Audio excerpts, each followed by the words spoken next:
Hello and welcome back to the Voices of the Vic podcast with me, Mike Duffy. And as you can see, I am joined tonight by just Ben Aiton. So just the two of us. It's been a while since it was just the two of us, Ben. How's things with you tonight? You all good? Yeah, well, good. Thank you, mate. I can't think of the last time we both featured as a duo on the Voices of Vic. Obviously, we started this back in the day, didn't we? About 4 years ago, maybe 3, 4 years ago. And we've recruited people to help us out. Um, and since we've recruited, it's not just been you and me. I'm looking forward to this one as well. Back to the old days. But yeah, I'm all good, mate. I'm a little bit tired. I went to the Lamex Stadium last night to watch Watford in the Carabao Cup first round. Ah, and I'm sure we'll talk about it a little bit in a sec. But yeah, I'm all good, mate. How are you doing? Good stuff. Yeah, mate. To be honest, I'm shattered as well, and I didn't even go to Stevenage. So, fair play to those that went last night. Just on that topic, I'm glad you said that actually, because I can bridge it into what I was going to say during the pod. If you haven't already, Ben did deliver the first match day vlog. Obviously, we started them sort of halfway through or towards the end of last season, and they've been going down a treat, to be honest. So I was meant to do one on the first game of the season, couldn't. So Ben delivered it last night. So head over to our YouTube and it will be the first video you see on there. Make sure you give that a watch and a like as well. Yeah, let's talk about the annual loss in the Carabao Cup to a lower league opposition, Ben, because it does happen every bloody year.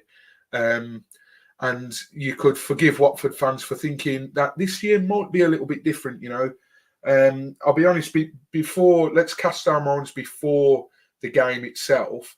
In terms of team news heading into that, obviously Stevenage just being promoted, so League One, it's cliche as hell, but you never underestimate a lower league opposition. But was you perhaps maybe expecting a mix of youth and first team, or did you sort of see this coming? A team put out the same strength that was put out.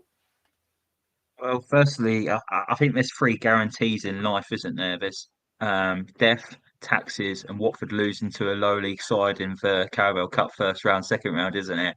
Um, but yeah, arrived to the ground yesterday, nice and early. Check the team news as we all do when it's an hour before kickoff, and I was pleasantly surprised by the strength of the side. Actually, I think we was all maybe expecting a few changes, like you say, a mixture of youth amongst experienced heads. I wasn't expecting Valerie Ismail to go as strong as he did yesterday. I only made that one change, and that was the goalkeeper position. So Ben Hamer came in for Daniel Batman. But yeah, it took me by surprise. But I was actually quite pleased he went for a strong side. It was like he took it seriously with the lineup. I thought he's trying to build a bit of momentum, a bit of consistency, and he's trying to build that mentality in the club as well. If they won last night, it would have been a fantastic start, and you would have built momentum going into the game against Plymouth with back-to-back wins with a strong side. But it didn't turn out that way. Watford were they started the game quite strong, to be fair. It only took 5, 6 minutes, and Vacuum Bio was on the end of a Tom Delly Bashru free kick, and just typical poacher's goal, really. Right place, right time, and yeah, good finish from Vacuum Bio. And then I think Watford controlled the game for about 15 minutes after that. There was lots of possession in our own half, and you probably witnessed this at the game against QPR last week. I wasn't fortunate enough to go to that, so this was my first experience of watching a Valerie Ismail Watford side. But the first 15, 20 minutes, it was just passing it between the um, two centre halves and the goalkeeper, and I couldn't believe how high Ben Hamer was at points. He was actually in line with Wesley Hoot and Ryan Porteous at points, and I was like, "Wow, this is totally different to what we saw last season." But then after 15, 20 minutes, it was Stevenage. They just seemed like they just rolled up their sleeves, and I thought, you know what, we're actually we want to win here. We want a big scalp. We're going to make this difficult for you. they persisted with long balls. There was first over second balls. There was in our faces. There was rattling Ryan Porteous and Wesley Hoot. They lost their heads a couple of times and was shouting at the referee about challenges made on them. And yeah, Stevenage grew into the game and got the goal just before half time, and they honestly they looked really good, and they was full of confidence. They just got promoted to League One last year. They came second in League Two, and they they were well bang up for it last night, Mike. And I know you didn't watch the game, but even in that second half, Watford didn't really look at the races. And again, it was Stevenage who was probably having the better of the possession, and Watford was a bit wasteful, very sloppy. I don't know. You can't really use the excuse of being tired so early into the season, but you got to think that Watford have just had 7 weeks of full intense training at London Colney Training Ground. They didn't go away for a pre-season tour like they normally do in Austria. So I don't know whether that's played an effect into the result as well. But I just think Watford maybe underestimated Stevenage last night, and look, Stevenage were far better in my opinion. They deserved the victory. It was interesting to see a penalty shootout live. I've never watched one of those before. It's normally just on the TV. But it was interesting watching that. But honestly, Ryan Porteous' penalty was, I don't know if you've watched the vlog, Mike, that I recorded last night, but it was pretty poor. Yeah, I think it's just landing now. To be honest, it was different. I'll make a point in a minute. I know our guest from the Plymouth podcast is in the waiting room, so we'll talk about the Plymouth game in a sec. But I think it obviously took us all by surprise that we named such a strong squad. I think we all know what Ishmael's trying to do. You know, it's the start of the season, and he's trying to build momentum. We started so brilliantly against QPR. So why on earth would he go and, you know, make a whole load of changes to risk not being able to sort of replicate that? I was watching on Sky Sports. They showed the goals last night. Obviously, you don't get a feel for the game like yourself because you were there. But Jamie Mackey basically said the first sort of 15 minutes of the game, it was all Watford. It was very, very, you know, comfortable for us, and it sounded a bit like, you know, we'd sort of started where we'd left off against QPR, very comfortable in possession, very well with the ball, and then it just sounds like, well, I think Ishmael said it himself, it sounded like it turned into a dogfight last night, and that does worry me a little bit. You know, if we're being bullied by teams that are in a lower sort of division than us, then there's going to be, you know, 23 other teams other than QPR who really are poor, and this probably highlights it.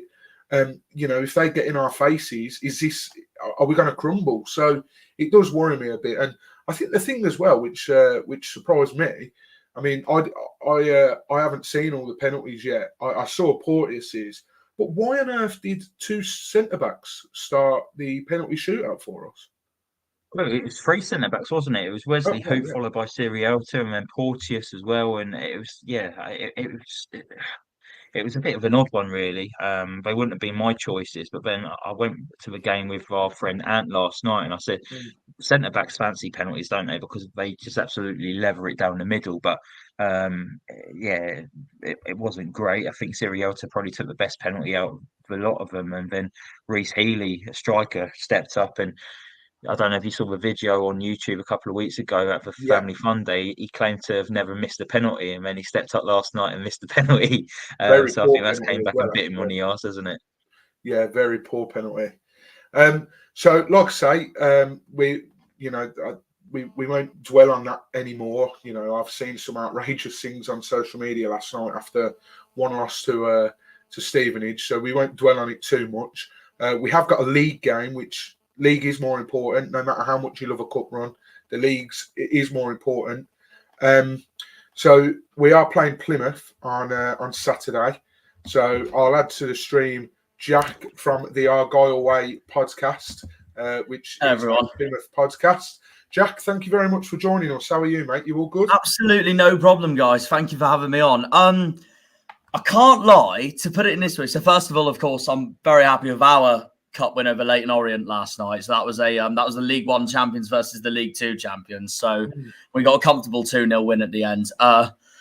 my episode still needs to come out, by the way, of that. I've been very busy. I had a job interview today, so that's been manic earlier, has been. But when it does come out, make sure everyone you do watch it. It is an absolute cracker, we'll tell you that now. Same will be with my episode of this game, fun enough, this weekend when I come to Vicarage Road on Saturday. I've been to the ground before, actually. I've just never been to a game at Vicarage Road, so it'll be a first time. So I'm really excited for it. I'm really excited. But I'm coming into this game this weekend. I've basically said to everyone at Argyle and in the Southwest all week, to put it this way, I will celebrate like we've won the freaking league if we at least get a point on Saturday. And I'll say that now. Honestly, no, our record at Vicarage Road is shocking. So I don't know what's going to happen. And obviously, you guys battered QPR on Saturday. I know, to be fair, I've actually got QPR to finish bottom in my predictions for this season. So I'm not surprised in a way that they looked shocking. But even if we do lose on Saturday, I just hope we can give it a massive go, because that winner we had over Huddersfield last week that is how you return to the Championship after 13 years of being away. Absolutely. I loved every minute of it. Well, I'd say I hope you enjoy your first football match at Vicarage Road, but don't enjoy it too much. But let's start at the beginning, shall we? Plymouth are back in the Championship for the first time since 2010. In that time, you were given a winding up order by HMRC and suffered relegation down to League Two. Talk us through the journey you've had back to the Championship, because it's not been a straightforward one, and you can sometimes get stuck in those divisions, as we've seen with Notts County, Leeds. Everyone's been down there, and they've eventually made it back up. Absolutely, no, it's been a roller coaster. I will say that for sure. I mean, unlike your Rotherhams and your Peterboroughs, we aren't here to yo-yo. We're here to try and stay into the Championship as much as we can after being 13 years of being away. We want to, if we can, we want to do even further than that. Of course, this summer we've just broken the our own transfer record, and I could just tell that our ownership wants to do higher. I mean, I've looked at clubs in the past before and doing it now that have done it before, like Brighton, Brentford. In a way, you guys, of course, over the last few years. Hull, they're another one. They've been in the Premier League. They've done it. Blackpool, Bournemouth. I look at all these thinking, can we do it one day? Luton, your arch rivals, of course, this season. Not that I really should mention that on this channel, but I know they've done it themselves. I mean, we've had our fair share of battles with them actually over in League One before they ended up rising themselves. But it's been a very interesting journey, because obviously we went down in 2010. Newcastle relegated us, of all the teams as well, and they got themselves promoted back to the Premier League, while they relegated us to League One. And then, really after that, I think going into our first season back in League One after 6 years in the Championship, I think we were just expecting to, if we could, bounce straight back or at least stay in the league. But I knew we were having administration and financial problems. It's been going on actually ever since, I think, around 2008-09, when we had our highest league finish in ages, finishing 10th in the Championship. And the following year, in 09, we just stayed up. Norwich went down, Southampton went down, Charlton went down. We stayed up by the skin of our teeth. Then, unfortunately, it was our turn the following year in 2010. But then, and then we went down again in 2011. And I remember this when I was coming back from school, from where I'm from in Cornwall. I was literally reacting to it on the news on my taxi on the way back from school, going, "How the hell are we as a club gone down to League Two in the space of a year?" I couldn't believe it. I couldn't believe what I was listening to, of course. And then, 2012 and 2013, two darkest years in our in the history of the football club. Like, we were on the verge of being not just liquidated, but on the verge of playing in the National League, a club like us as well. And we managed to stay up and finish 21st both times in League Two, battling all those financial problems and all that as well.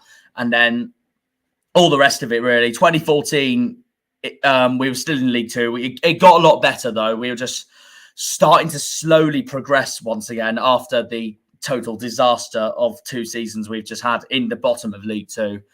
2015, we reached the playoffs of League Two, and then Wickham knocked us out. That started our rivalry of Gareth Ainsworth from that point onwards. 2016 playoff final, but then AFC Wimbledon had other ideas, and then 2017 we finally did it. We were about to win the league in 2017 as well, until bloody Portsmouth took that off us on the last day, and it's annoying when it's them of all clubs to do it as well.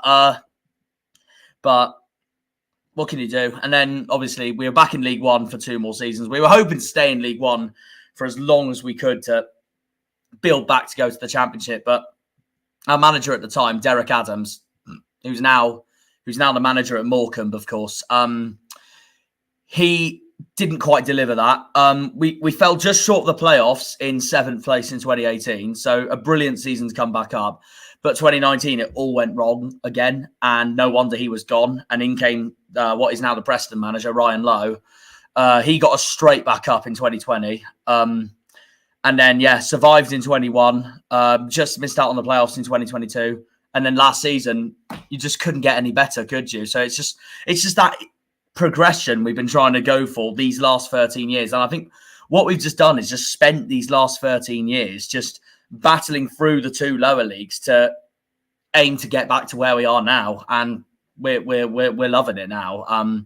Best ownership we've had in years as well right now, as well with Simon Hallett in charge. So I'm really excited to see what the future is for our football club, for sure. Yeah, you touched on it there about Simon Hallett, your majority shareholder. I think he owns about 91% of the club, doesn't he? Is he? I imagine he's regarded a bit of a saint after getting you back up to the 2nd tier. Like you say, it's 13 years since you've been in the Championship. You had 6 long seasons in the Championship as well. You fans very thankful of the ownership you've got now. It seems like you've got a steady ship now.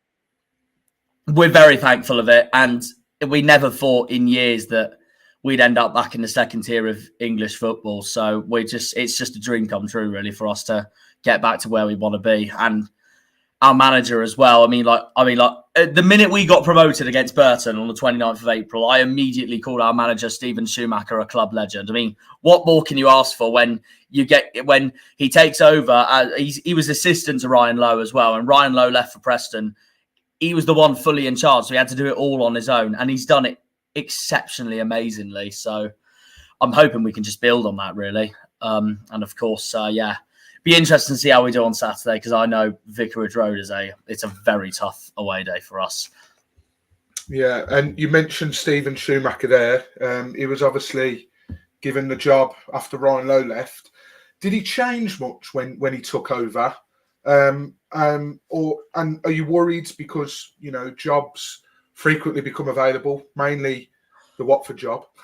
It's interesting. I know what you like with sacking managers as well. Are you worried that when a team does sack Schumacher, because he's done such a good job with you guys, his name's straight away it's going to be linked with us? This won't come as a surprise. I believe he has been linked with previous vacancies at Watford. I don't know which one, but does it worry you that you have that, or is it a sense of, wow, we've got this manager that everyone wants, like, look where we are now, sort of thing? Depends on who it is, really. I know West Brom and Huddersfield were both linked this time, around this time last season. I can't lie, I wasn't worried, mainly because I just didn't see it happening one bit, and I know he loves us to bits. The only club, I can't lie, I can only imagine him leaving us for is Everton, because that's the team he supports, and obviously he loves it up there, of course.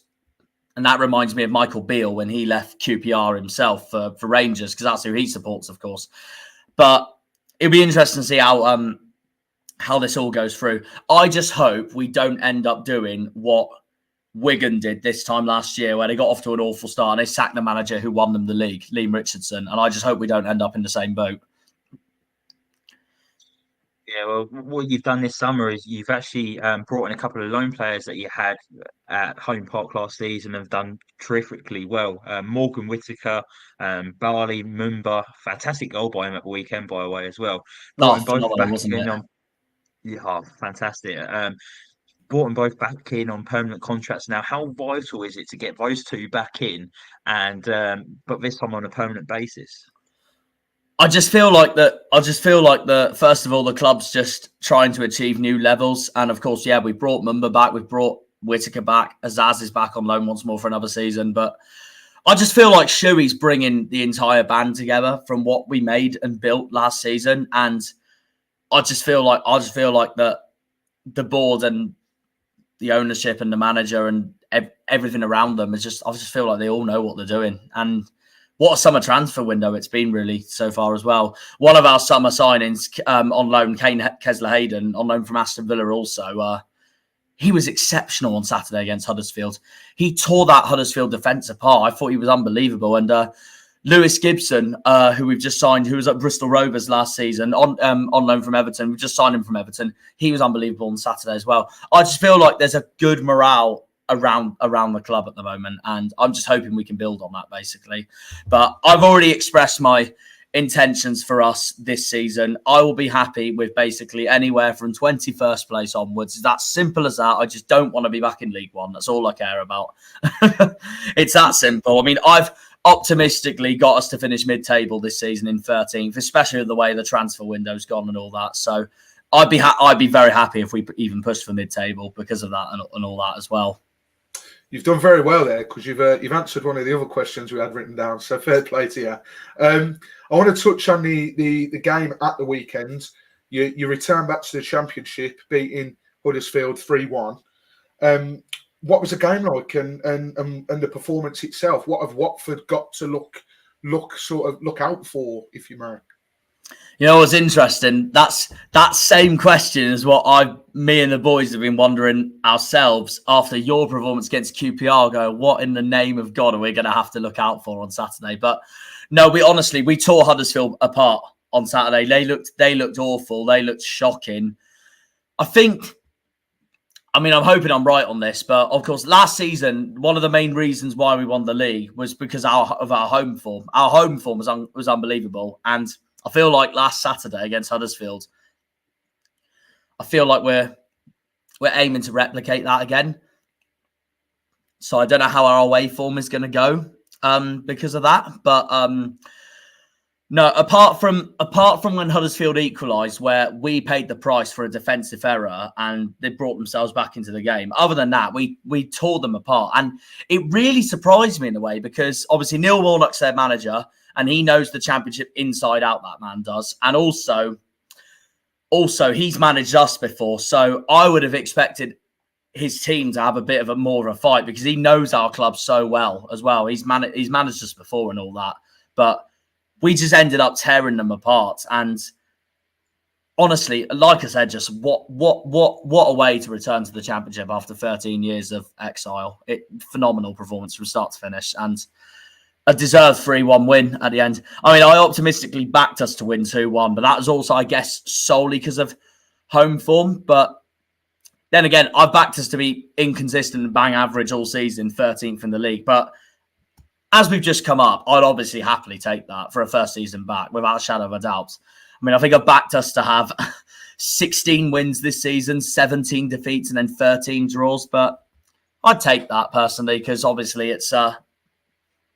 get back to the Championship and finishing mid-table first season back would be amazing because then hopefully I'm just hoping for 24-25 if we do stay up we can build on that basically.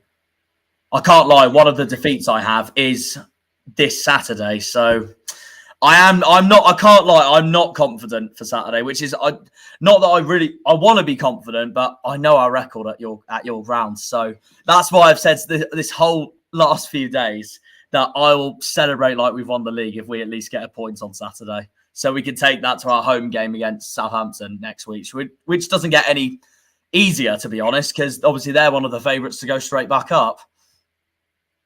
Yeah, well, I think you've been promoted at the wrong time, really. It's like the toughest Championship season with all these three big sides coming down as well. And you know what it is Leicester, as well, but I really like it, because I can't lie, it reminds me of the old days, the days I grew up with, the Coca-Cola Championship. So it does remind me of that. But at the same time, obviously, yeah, it's a really tough league. But I looked at the lineup saying, that's such an amazing lineup. And I always joke to people all the time. Every time someone on social media commented, I feel like this is the strongest lineup in the Championship we've had in years. And I always say for a joke, going, that's because the mighty Argyle are back. That's why. Look at that. Well, you seem like you're a bit worried by coming to Vicarage Road at the weekend, and I think Mike will probably agree with me here a little bit. I don't think you got anything to really fear about coming to Yeah, Watford. Yes, fair we enough. picked up 4-0 at the weekend against QPR, but it's a very poor QPR side. I went to watch them play last night against Stevenage, very average, got knocked Yeah, out on penalties.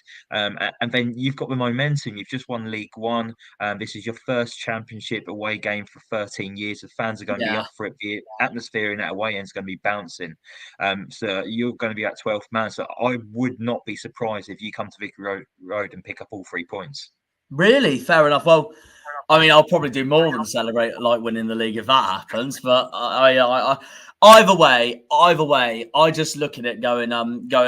If we do lose on Saturday, as long as we put up a really spirited performance, then it's not something I'll be that hugely disappointed about coming into the home game against Southampton next week. And then after that, our second away day, we got Birmingham at the end of this month. And that's really interesting. The only reason why I'm more confident for that is because we played Birmingham in 2022 for the FA Cup at St Andrews and we knocked them out. We beat them 1-0. So I'm just hoping we can replicate that in 2 weeks' time. Well, you never know. I must say as well, whenever you boys travel away from home, you take your numbers. Considering how far down you are in the country, you pretty much sell out your entire allocation, don't you? It's why I'm so proud to be from the far southwest in a way. So, but yeah, I think it depends on the game, to be honest. Because last season, the one that I was really pleased with was when we sold out Portman Road, Ipswich, last season. But then again, it also didn't surprise me because we were the top two in the league. We were by far the two best teams in the league, and Ipswich YouTuber Alex Griffin and myself were previewing the game, and we were just saying it's the biggest game of the season, we feel, for League One. And he was up for it, I was up for it. And considering we were top of the league by about, I think we had 7 or 8 point lead. So I knew it was a must win for Ipswich. That game was to close the gap, and they were home as well. So I would have taken the points, and we did as well. And yeah, the limbs were just unbelievable that day. So yeah, can we repeat that in October? I wonder. We'll see. But either way, whatever challenge comes to us this season, I'm very excited for it. There's a lot of new grounds I'll be finally visiting and all that as well. There's a few I've actually been to before, to be fair, but I just haven't properly been to a game there. So it's just that will also be very interesting as well. And interestingly enough, Vicarage Road is always a ground I've always wanted to tick off as well. And yeah, I'm really excited for that on Saturday. What is your atmosphere usually like at home? Just out of interest, most of the time. Next question. Well, if that's the answer, we might actually end up doing well with loudness on Saturday. Then I don't know. We'll see. Watford we've had a difficult couple of seasons. Obviously, coming down from the Premier League, we didn't bounce back straight away, and the season we got relegated from the Premier as well. It's absolutely embarrassing, and many Watford fans were embarrassed to support Watford. There was no passion. It was just gutless performances, getting thrashed week in, week out, and then last year in the Championship as well, there was lots of protests about the ownership as well. So it has been very toxic at times in the last 18 months or so. So it improved against QPR last week. Obviously, a 4-0 victory does help in that aspect. And hopefully the good times are coming back to Watford. But we're under no illusion that we're going to be up there fighting for promotion this season. It's going to be a tough old season. But I think if Watford fans... if you ask Watford fans, we'll be delighted if we manage to sneak into the playoffs this season. We don't see ourselves being a top 6 side this season. I think if we build under Valerie Ismail and maybe get 7th, 8th, and then build for next season, and that's the season we try and get promotion back to a Premier League, we'll take it. But yeah, Vicarage Road is... it's quieter than what it was in the Premier League. Fans were obviously more excited in the Premier League, and we've lost some fans because now you've gone down to the Championship. But that just shows the loyal supporters, doesn't it? Really, such a shame that is when people are like that. You know what's interesting about that as well? Because obviously we've never been in the Premier League in our history. Of course, when it does, that'll be my life goal basically complete. But I said to my friends for a joke, just going, Norwich fans complain about yo-yoing from the Premier League to the Championship, but I'd take it any day of the week. Have Chelsea one season, Liverpool one season, to then have Preston the next season or something. I'd take it any day of the week. Just variety of football clubs at the end of the day, all across the country. 100%. I'm probably saying that because, sorry, I was just going to say, I'm probably saying that, though, because we've never been in the Premier League before. But maybe reality might hit us with the groaning of yo-yoing if it does happen a lot in the future. I just want to ask a very quick question. I know Mike wants to ask the question in a bit as well, and he wants me to ask this one. But just before I ask the one I meant to Mike, sorry, to go off topic a little bit.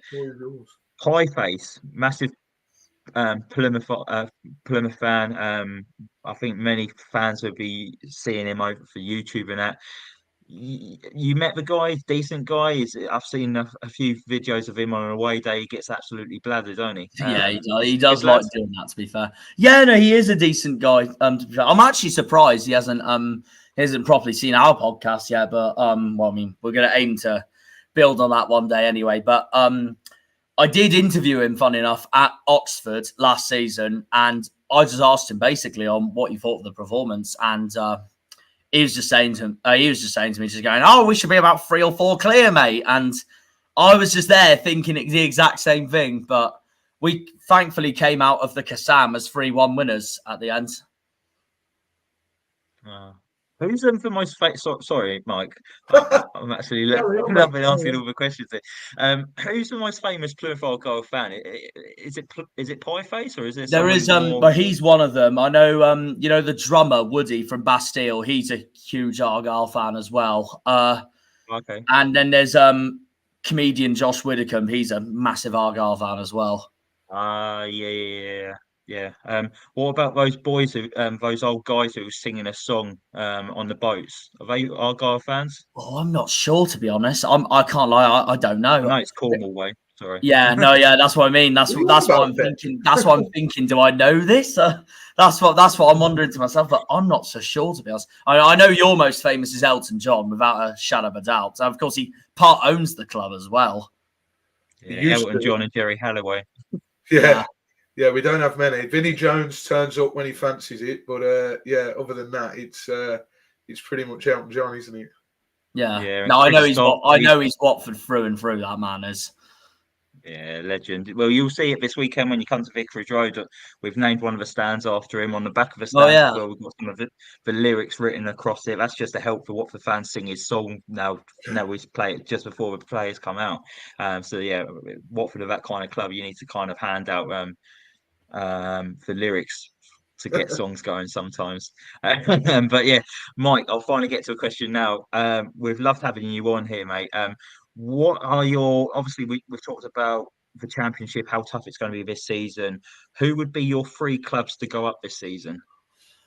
Oh, okay. I went a bit bold with my predictions, to be fair, this season. But then again, I do that every season just to make it more interesting. I don't want to be one of those that likes to be really boring, go, oh, it'll be the same old. That's what we like. They'll easily go down. Am I all right to go through my table, actually, from bottom to top?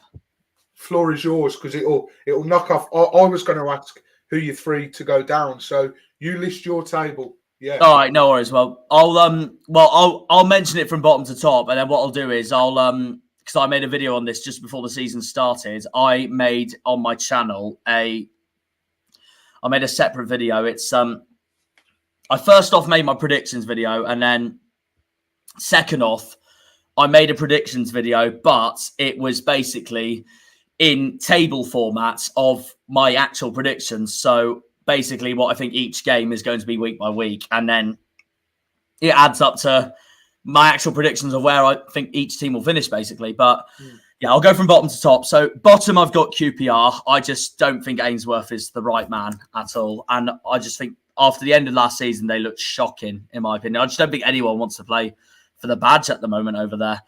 And then 23rd, I think I've already got this wrong after their performance against Leeds, but 23rd, I went with Cardiff. And I wasn't sure about their new management change suddenly in the middle of the summer. And of course, they had a dreadful end to last season. I didn't know how they'd go on this season. And it was a hard one for me because I was there thinking, I have a feeling it's finally their turn to go down to League One. Because the thing is, I see all three of us promoted, all staying up, no problem. Because I just don't see any of us three going down, in all honesty. I mean, if it does happen, it does happen. But I just think the three of us, that's us, Ipswich and Sheffield Wednesday, I think we're just going to surprise a few personally. But I guess we'll see what happens. And then 22nd, I went with Rotherham. I was hoping to go for someone different, I can't lie, because I know everyone's gone for Rotherham to go down this season. And obviously we know their yo-yo history between League One and the Championship. But I thought their loss of Ogbene costed them hugely. And I just wasn't pleased with their summer transfer market.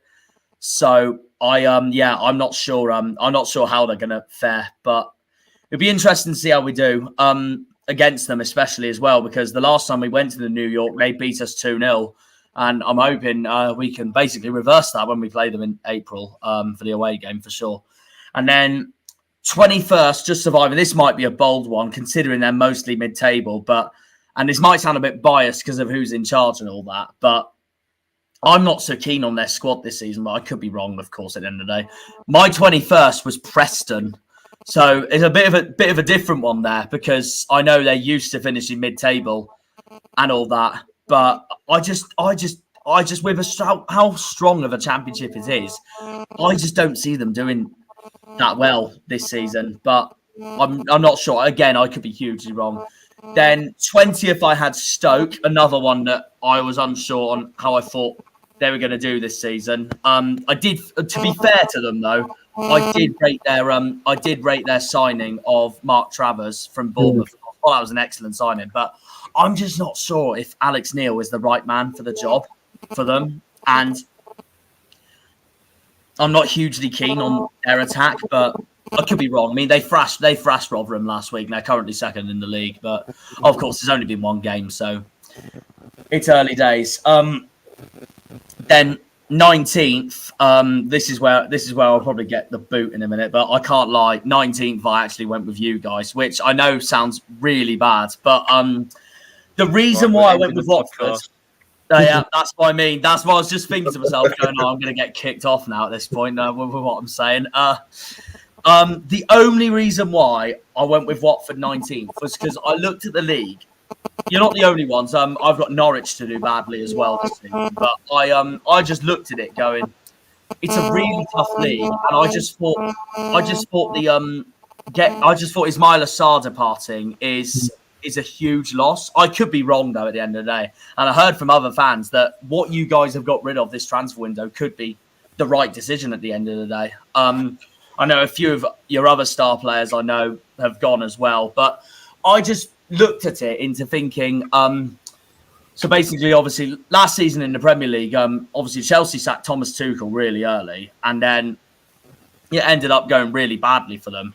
And I just looked at that thinking, do I go for a bold prediction here where they end up sacking Valérien Ismail really early, a coach I really rate as well with what he did with Barnsley as well.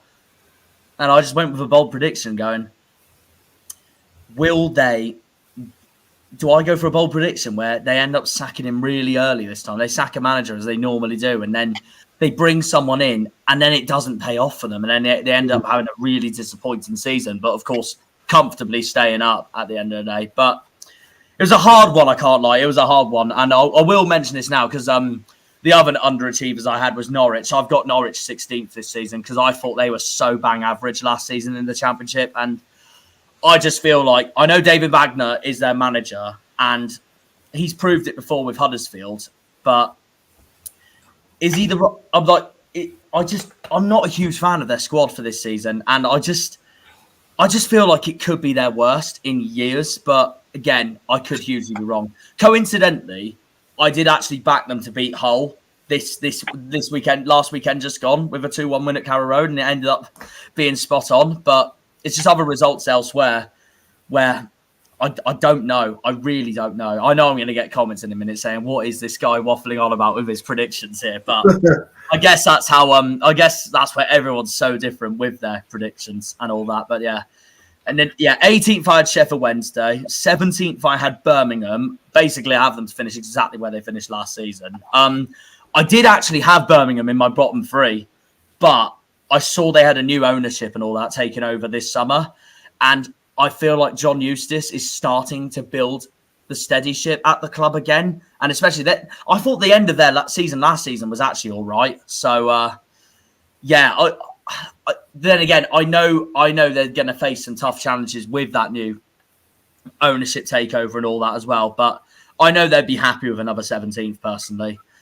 And then, 16th, I had Norwich. 15th, I went with this one I've probably got wrong already. 15th, I had Huddersfield. And that is mainly because, well, it's Neil Warnock. I just don't see him getting relegated one bit. I know they were really poor last season, and that I totally get. But I know the season before, they lost the playoff final to Nottingham Forest. And I wasn't sure how they get on this season to go from a brilliant season to a heartbreaking season to an absolute appalling season with Neil Warnock saving them from going down. But I went with them to finish 15th because I thought it'll balance the book slightly. And it's also Warnock as manager, and he knows this league inside out. And that's why that's why I just didn't see them going down this season. But again, I could be wrong. And I know how wrong most of my predictions are most of the years anyway, but I guess we'll see what happens. Then 14th, I went with Swansea. I'd say both a bold and not a bold call for this one. So, of course, they finished 10th last season, so not bad from them at all, but only got them to drop off slightly, probably because of, the competition and all that. And, of course, new manager, Michael Duff. So I don't know how that's going to pay off for them, but I'm pretty pleased with their squad, I can't lie. I know they lost Whittaker to us, which obviously is a huge boost for us, of course. But I saw they signed Jerry Yates from Blackpool, which I thought was an excellent signing from them. And, they just signed someone else, haven't they, Swansea? I can't remember who it was. Harvey was mentioning it to me the other day. Charlie Patino, that's it. They got Charlie Patino on loan from Arsenal. So, no, I think that's a really good signing by them as well. But I just think they'll be mid-table again for another season. Then 13th, optimistically, I went with us. I'm very confident in us this season. I don't see us finishing top half by any means at all. If we did, it'd be a freaking dream come true. But again, I'd happily take 13th. I think the club is on the up and all that, but I'd happily take 13th. I know there's going to be some really hard away days coming and all that as well. I mean, unfortunately, I think we're going to get absolutely hammered when we go to the King Power in December. So what does that tell you? And after last season, when Charlton battered us 5-1 at the Valley, we're used to getting battered as well when it doesn't go right. So we'll see what happens with that. And then 12th, I got Blackburn, completely mid-table. 11th, I went with Hull. Hull are one of my dark horses this season, personally. I thought Liam Rosenia was really strong towards the end of last season. They've kept hold of most of their squad. I highly rate their striker as well, Estupinan. They'll be really underrated this season, but who knows? I know some people have got them to either even go down or not just stay up, but they're dark horses for me this season. Then 10th, I went with West Brom. Another hard one for me because I know they're going under a lot of financial struggle and all that. But again, their manager, I highly rate Carlos Corberán. And I just feel like they'll have another similar season to what they did last season when they finished 9th. I think they'll put their financial stuff aside and let the football talk, and they finish in a comfortable 10th place. I don't see them getting the playoffs at all, but with especially who I've got in the top 6. But I see them doing all right this season. Then 9th, I went with Ipswich, who I predicted I think will be the highest out of us promoted this season. I saw their performance against Sunderland. I thought they were unbelievable. Brilliant away win that was from them.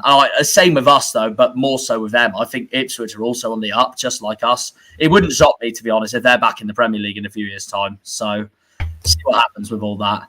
Then 8th, this might shock you both, but 8th, I went with Leeds. I don't see them getting playoffs, honestly. Of any of the 3 sides relegated, they're the ones I don't see getting playoffs at all. And especially that I thought they looked really poor again. Well, not just poor, but just bang average against Cardiff on Sunday. I don't see them doing it. And I know Daniel Farker, again, has proved it before. He's done it before with Norwich. But I just honestly don't see them doing it with who I have. And then 7th, just missing out, I had Coventry. So I know that'll be heartbreak for them. 6th, I went with Bristol City. They're my other dark horses for this season. I just personally think Nigel Pearson's building something from that team. It's really interesting, actually, because over the last few seasons of the Championship, Bristol City and Preston are both usually seen as the bang average standout mid-table clubs of the Championship. And it's interesting considering I've got one to do really well this year and the other to do not so well at all. It just shows the level and intensity and competition of the Championship, doesn't it? Yeah. At the end of the day. But I don't have them going up, though. 5th, I have Millwall. And Millwall, I have got as my playoff final winners this season. I just feel like it'll be their season, personally. I think Gary Rowett's a brilliant manager. They've kept hold of most of their team. I think they're going to... A bit like us last season when we just missed out on the playoffs in 7th place. And then we got revenge, absolute revenge on the league, and we won it last season. I just see Millwall getting a bit of revenge from the way their playoff bottling went last season. And I just think it'll be their season, personally. But I think, it'll be tough competition, of course. Then 4th, I've got Southampton. 3rd, I've got Middlesbrough, just missing out on autos. And then 2nd, I've got Sunderland. Again, who I think it will be their season. But I don't know if I'm going to be right on that now after what I saw from them against Ipswich. But I just feel like with that team on paper, even without Amad Diallo, I just feel like they're a team to be forced to be reckoned with. I think they have a really... And Tony Mowbray's a brilliant manager, of course, as well. And again, he's another one that's proved it before going up from the Championship. He did it with West Brom back in 2008. But I'm scared of that team for this season. But who knows? I mean, be interesting to see how they do again, because of course they had a day to forget against Ipswich on Sunday, and then Leicester are my champions, which is a bit unsurprising, to be fair. I just think even with Yuri Tillemans and James Maddison gone and Harvey Barnes gone, I just think there's far too much talent in their team, and they're really well run and all that. I just see them going straight back up, personally. So there we go. That is my predictions, basically. I will share you my screen of the table I ended up coming with, if you can see that. I believe we can. If it lets me. I don't know if it'll let me. There we go, yeah. That's round 45, silly me. Let me get to round 46. Come on. There we go. Yeah, that's how I ended up coming up with this. I thought you was doing it all off memory, but you got it in front of you on the table. No, that is very impressive, and I'll be honest. I think you might be the first person we have on the pod that gives us such a detailed breakdown. That was impressive. I just knew that the minute I came back, we came back to the Championship, I knew I had to make a predictions video. So I was like, right, here we go then. I'm going to get so much slander, but it's predictions. So what can you do? Let's just get on with it. So, and also I know that so many people are going to back us to go down, and I'm going to look at that and go, what are you on about? But it's their opinion at the end of the day. If we go down, they're spot on at the end of the day. I mean, last season, my stinker of prediction was Barnsley. I had Barnsley to finish 13th because I saw how dreadful they were in the Championship the year before.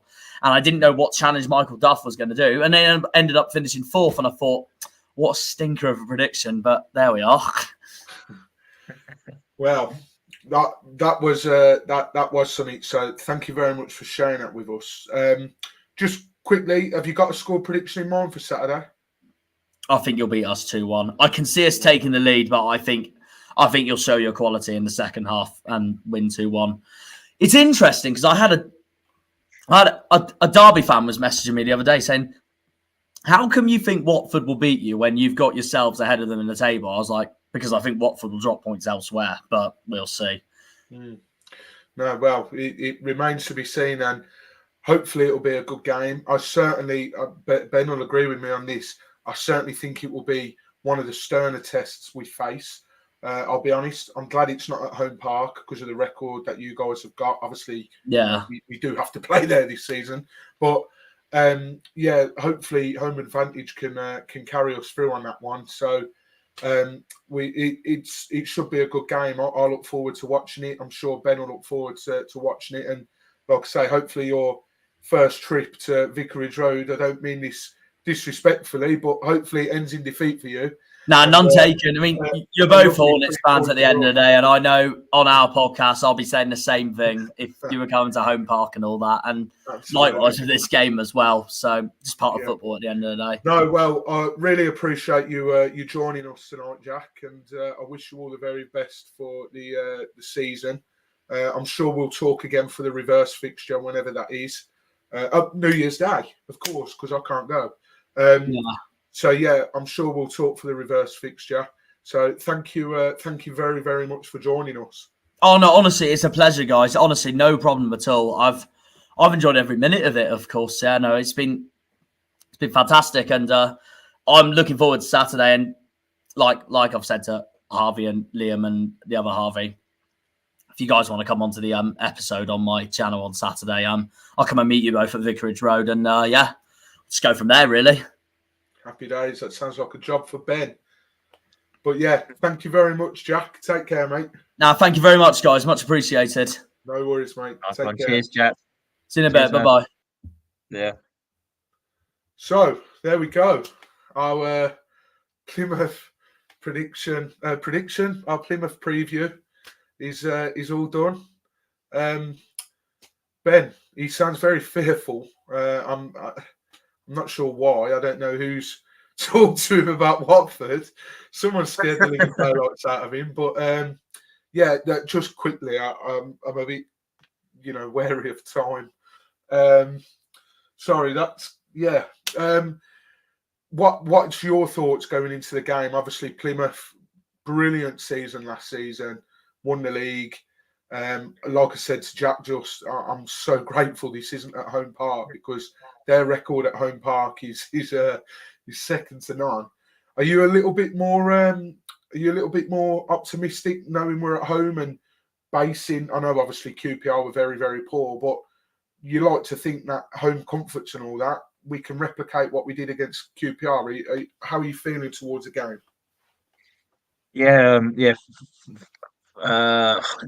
I'm a bit nervous about it, to be fair. I can't look at you, Mike. We are live. Come on, Ben. Stay professional.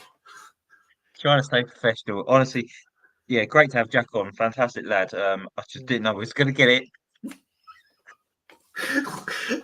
Well, can I at least push you for a score prediction, Ben? 2-0 what? 2-0 Watford, Ben's gone for. For those of you that are listening to the podcast, Ben is in hysterical laughter at the moment. I'm not going to go into it. I'm sure people know. Yeah. But yeah, you're going 2-0 Watford, yeah? Yeah, 2-0 Watford. Sorry, yeah. I just didn't know we was going to get it so in depth about the table. Honestly, that was fantastic. But we was talking about coming on air, going, "Oh, it's going to be a short one tonight," and then bless Jack, he went full into detail, and I can't believe he's got Watford down to 19th anyway. There was that. That's probably the most questionable league. Yeah, it's obviously going to be a tough game against Plymouth this weekend, but I think obviously hearing from everyone's reactions last week against QPR, I'm hoping that we pick up a 2-0 victory and carry the momentum at Vicarage Road. I think if you pick up, look, we've got the advantage of being the only team in the Championship we're playing back-to-back home games in the first two league games of the Championship. If we can take advantage out of that and pick up 6 points, that's a fantastic start for Valerie Ismail. And look, we'll just ignore the little hiccup in the week regarding Stevenage Borough. But yeah, I think we've probably got enough. It's going to be difficult, but yeah, I'm going to go for a 2-0 win, mate. How about you? Yeah, I'm under no illusions. This will be a stern test. Plymouth look a good outfit. So I'm going to go with a hard-fought 2-1 win. I'd love to predict a clean sheet, but I think the only reason Batman got a clean sheet on Saturday was purely how poor QPR were. So yeah, I'm going to go 2-1, and I think it will be it'll be a good result. And those maybe Tuesday last night, sorry, was the game to get that out your system. Come Saturday again, it's the league. You know, Ishmael will have bollocked them for what he didn't like. He would have praised them for what he did like. And we can get that out of our system and return to winning ways in front of the home fans, just like we did last Saturday. And fingers crossed, like you say, we start the season with 6 points. You know, so many people have got us down, finishing sort of low in the table, as Jack did. And to be honest, if that means we sneak in under the radar and have a solid season, I'll absolutely take that. If people want to come to Vicarage Road and underestimate that, I'll absolutely take that as well. So, yeah, I'll go 2-1. Before we wrap it up, will there be a match day vlog on Saturday, Ben? I'm not too sure. Like, I absolutely love doing matchday vlogs, but if I'm honest, when I'm doing a matchday vlog, I feel like I can't watch the game properly because I'm always thinking about having my phone ready to capture any kind of action. So I'm unsure whether to do it for the Plymouth game. I think it's going to be probably like an away day feature, maybe, and maybe for odd home games when I feel like I'm in the mood to do it. Because yesterday at the Stevenage game, I felt I couldn't properly watch the game because obviously I'm doing the vlog and that. So it might return. I'm not too sure. I'm undecided. But tell you what, if I'm meeting Jack on Saturday, I'm definitely doing a match day vlog because that guy is hilarious and he's a top guy. I'm looking forward to getting him on for a reverse feature and hopefully he can give the Watford fans some tips on where they can stay on New Year's Eve, or maybe even have a night out with Jack. I think that'd be quality. We'll run a competition. Whoever guesses a score right comes on a night out with me, you, and Jack. That is the prize. Mate, do you imagine we did a night out in Yeovil and went to a dirty nightclub? Imagine doing a nightclub down in Plymouth, you, me, and Jack. That'd be class. Yeah, that'd be something different. But yeah, thank you very much for joining me tonight, Ben. Yeah, it's been a hoot. Thank you for inviting me, Michael. No problem, Benjamin. Not a problem at all. And thanks for you guys who have tuned in tonight, or if you're rewatching on YouTube, if you've downloaded this on your favourite podcast platform, thank you very much as well. Don't forget to leave a like, hit subscribe as well. We want to get to that magic 500 mark this season. We're slowly creeping towards it. We're almost at 400. So if you're one of these that is a subscriber, thank you so much. It means a world to us. You can subscribe on your podcast platforms as well. So whenever a new episode drops from us, it will automatically download to your device. These guys will be back on Sunday to talk about the Plymouth game. I won't be there, unfortunately. I've got a 10K run which I've been training for, and that is this Sunday. So I'll probably be on a hotel bed, like falling apart. So I'll try and tune in. But yeah, from myself and from Ben, thank you very much. Have a good evening. Take care and come on, you Orns.